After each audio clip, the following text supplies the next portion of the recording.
மங்கை இனமும் மன்னன் இனமும் குலம் குணமும் என்ன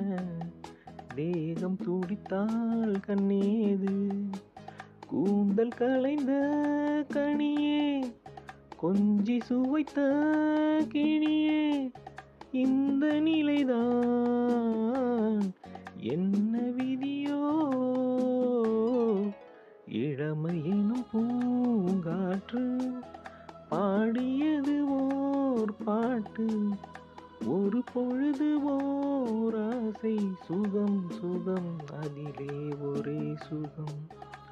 ஒரே வீணை ஒரே ராகம்